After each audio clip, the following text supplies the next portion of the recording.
Clip number 982۔ اس clip میں قرآن پاک کی سورہ فرقان کی آیت نمبر 68 سے 70 تک کی تلاوت، ترجمہ قرآن اور تفسیر قرآن صراط الجنان آپ سماعت فرمائیں گے۔ بسم اللہ الرحمن الرحیم۔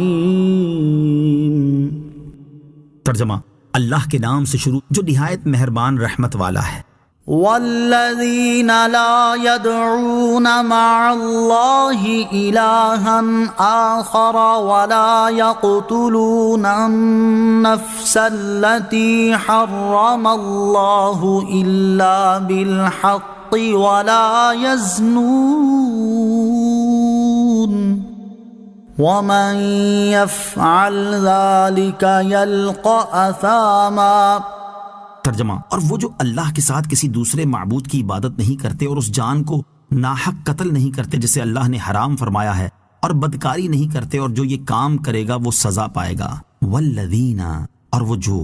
کامل ایمان والوں کے بارے میں ارشاد فرمایا گیا کہ وہ فضیلت والے اعمال سے متصف ہونے کے ساتھ ساتھ قبیح اور برے کاموں سے بھی بچتے ہیں، جیسے وہ اللہ تعالیٰ کے ساتھ کسی دوسرے معبود کی عبادت نہیں کرتے، شرک سے بری اور بیزار ہیں، اور وہ اس جان کو ناحق قتل نہیں کرتے جسے قتل کرنے کو اللہ تعالیٰ نے حرام فرمایا ہے، اور اس کا خون مباح نہیں کیا جیسے کہ مومن اور معاہدہ کرنے والا کافر، یوں ہی وہ بدکاری نہیں کرتے، اور جو شخص بھی ان کاموں میں سے کوئی کام کرے گا تو وہ اس کی سزا پائے گا۔ بڑے بڑے 3 گناہ یاد رہے کہ اللہ تعالیٰ کے ساتھ شرک کرنا، کسی جان کو ناحق قتل کرنا اور زنا کرنا بہت بڑے گناہ ہیں، جیسا کہ حضرت عبداللہ ابن مسعود رضی اللہ تعالیٰ عنہ فرماتے ہیں، میں نے رسول اللہ صلی اللہ تعالیٰ علیہ وسلم سے سوال کیا، کون سا گناہ سب میں بڑا ہے؟ ارشاد فرمایا، یہ کہ تو اللہ عز و جل کے ساتھ کسی کو شریک کرے حالانکہ تجھے اس نے پیدا کیا۔ میں نے عرض کی، پھر اس کے بعد کون سا گناہ؟ ارشاد فرمایا، یہ کہ تو اپنی اولاد کو اس لیے قتل کر ڈالے کہ وہ تیرے ساتھ کھائے گی۔ میں نے عرض کی، پھر کون سا؟ ارشاد فرمایا، یہ کہ تو اپنے پڑوسی کی عورت سے زنا کرے۔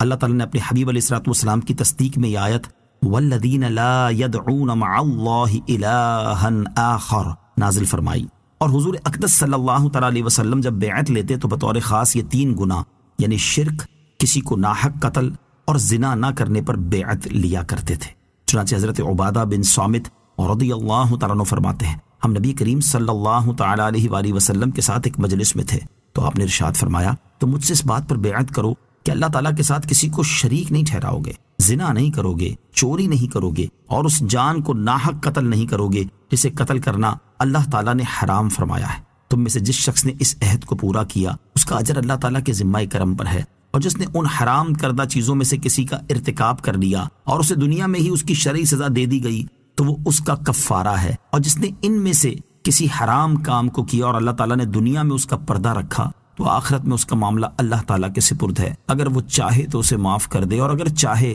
تو اسے عذاب دے۔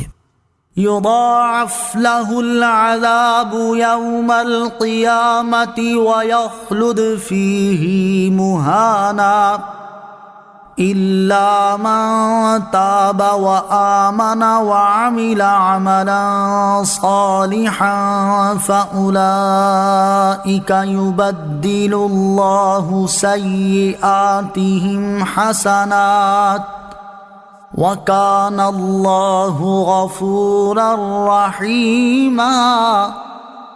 ترجمہ: اس کے لیے قیامت کے دن عذاب بڑھا دیا جائے گا اور ہمیشہ اس میں ذلت سے رہے گا، مگر جو توبہ کرے اور ایمان لائے اور اچھا کام کرے تو ایسوں کی برائیوں کو اللہ تعالیٰ نیکیوں سے بدل دے گا، اور اللہ بخشنے والا مہربان ہے۔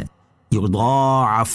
بڑھا دیا جائے گا، یعنی جو شخص شرک کے ساتھ ساتھ ناحق قتل کرنے اور زناکاری وغیرہ گناہوں کا مرتکب ہوگا تو وہ قیامت کے دن شرک کے عذاب میں گرفتار ہوگا اور اس کے ساتھ دیگر گناہوں کے عذاب میں بھی مبتلا ہوگا، اور یوں اس کا عذاب بڑھا دیا جائے گا اور وہ ہمیشہ اس دگنے عذاب میں ذلت سے رہے گا۔ الا من تاب، مگر جو توبہ کرے، یعنی جو شخص شرک، ناحق قتل، زنا اور دیگر کبیرہ گناہوں سے توبہ کرے، اللہ تعالیٰ اور اس کے حبیب علیہ الصلوۃ والسلام پر ایمان لائے اور توبہ کے بعد نیک کام کرے تو ایسے لوگوں کی برائیوں کو اللہ تعالیٰ نیکیوں سے بدل دے گا، اور اللہ تعالیٰ بخشنے والا مہربان ہے۔ اور اس کی بخشش و مہربانی کے آثار میں سے یہ ہے کہ وہ گناہوں سے توبہ کرنے والوں، ایمان لانے والوں اور توبہ و ایمان کے بعد نیک عمل کرنے والوں کی برائیاں نیکیوں سے بدل دیتا ہے، اور نیک اعمال کرنے پر انہیں ثواب عطا فرماتا ہے۔ برائیوں کو نیکیوں سے بدل دینے کا معنی، مفسرین نے برائیوں کو نیکیوں سے بدل دینے کے مختلف معنی بیان فرمائے ہیں، ان میں سے 3 معنی سماعت کیجیے۔ نمبر 1، اس کا معنی یہ ہے کہ برائی کرنے کے بعد اللہ تعالیٰ اسے نیکی کرنے کی توفیق دے دے گا۔ نمبر 2، اس کا یہ معنی ہے کہ برائیوں کو توبہ سے مٹا دے گا اور ان کی جگہ ایمان و طاعت وغیرہ نیکیاں ثبت فرمائے گا۔ نمبر 3، اس کا یہ معنی ہے کہ آیت میں بیان کیے گئے اوصاف سے متصف لوگوں سے حالت اسلام میں جو گناہ ہوئے ہوں گے انہیں قیامت کے دن اللہ تعالیٰ نیکیوں سے بدل دے گا۔ اللہ تعالیٰ کی بندہ نوازی اور شان کرم۔ صحیح مسلم میں حضرت ابو ذر رضی اللہ تعالیٰ عنہ سے روایت ہے، حضور اقدس صلی اللہ تعالیٰ علیہ وسلم نے ارشاد فرمایا، میں یقیناً جانتا ہوں سب کے بعد جنت میں کون داخل ہوگا اور سب سے آخر میں جہنم سے کون نکلے گا۔ ایک شخص ایسا ہوگا جسے قیامت کے دن اللہ تعالیٰ کی بارگاہ میں پیش کیا جائے گا۔ اللہ تعالیٰ فرشتوں سے فرمائے گا اس شخص کے صغیرہ گناہ اس پر پیش کرو۔ چنانچہ اس کے صغیرہ گناہ اس پر پیش کیے جائیں گے اور اس سے کہا جائے گا تو نے فلاں دن فلاں کام کیا تھا۔ وہ شخص اقرار کرے گا اور کہے گا میں اپنے اندر ان کاموں سے انکار کی سکت نہیں پاتا، اور وہ ابھی اپنے کبیرہ گناہوں سے ڈر رہا ہوگا کہ ان کا حساب نہ شروع ہو جائے۔ اس شخص سے کہا جائے گا جا، تجھے ہر گناہ کے بدلے ایک نیکی دی جاتی ہے۔ حضرت ابو ذر رضی اللہ تعالیٰ فرماتے ہیں، یہ بیان فرماتے ہوئے رسول کریم صلی اللہ تعالیٰ علیہ وسلم کو اللہ تعالیٰ کی بندہ نوازی اور اس کی شان کرم پر خوشی ہوئی اور چہرہ اقدس پر سرور سے تبسم کے آثار نمایاں ہوئے۔